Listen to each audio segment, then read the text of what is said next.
People ask me why I moved Destin Chops out to the 30A area, and there was a couple of reasons that I did. First of all, I've personally moved my residence out to 30A.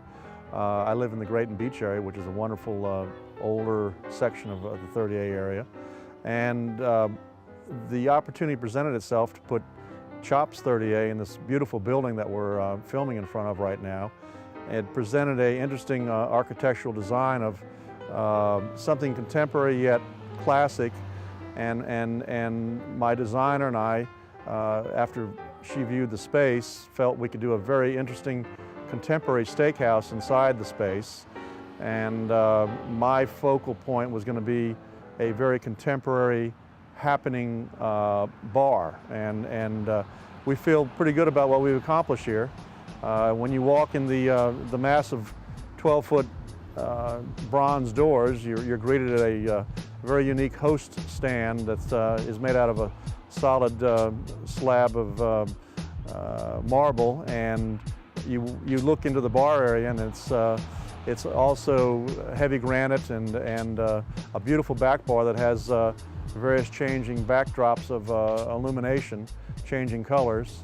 And we have about 4 or 5 dining tables in the bar area, and probably about 30 stools.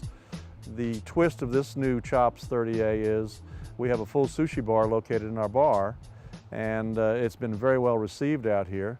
We can accommodate parties up to 250 people here for wedding parties, wedding receptions, the wedding itself.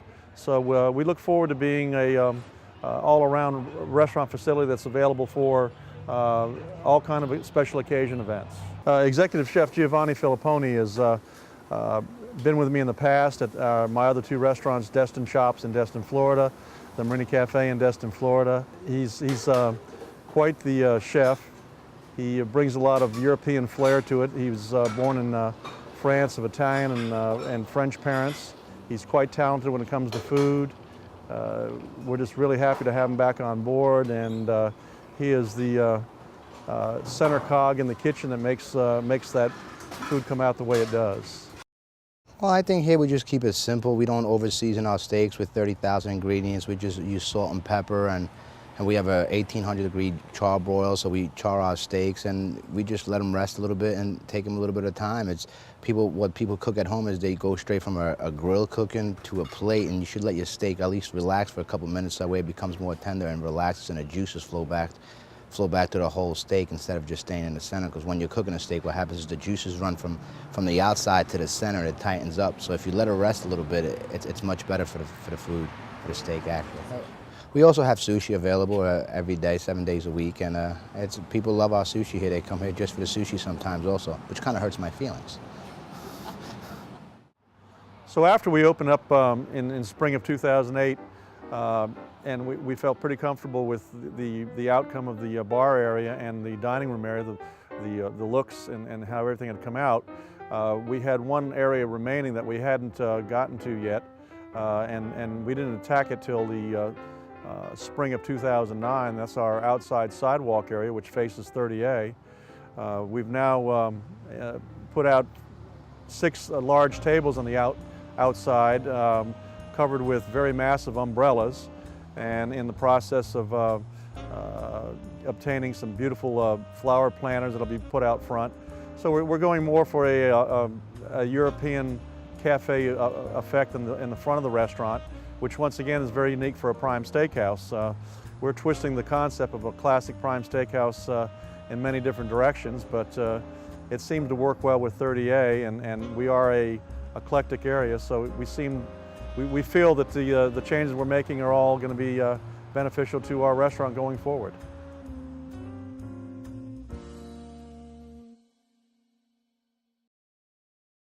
Well, Hell's Kitchen was very intense. You know, we averaged about 4 hours of sleep a day. You know, we never knew what was going on from day to day. We got woken up really early in the morning. We were told what to do and run around, and yeah, it was hectic and very hectic. It's a crazy show. You don't realize how up you are and everything else. You're constantly running around, and you work with a bunch of people you really don't know, have never worked with before, and you got to try to get to know them, see their strong points and their weak points, and and learn how everybody works together. So yeah, it was intense. The show appeared this spring, and he came close to winning the whole situation. He was one of the 3 or 4 remaining, and good for me that he didn't win, because he wouldn't be here if he won. We only see him when, Chef Ramsay only see him when he's on camera. Once the cameras are off, he's gone. He's off the show. And why would he talk to me? I don't think he liked me very much.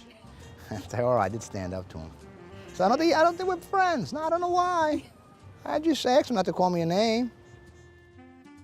Who knew? You just told a guy not to curse at you and he get in your face. I should have kissed him.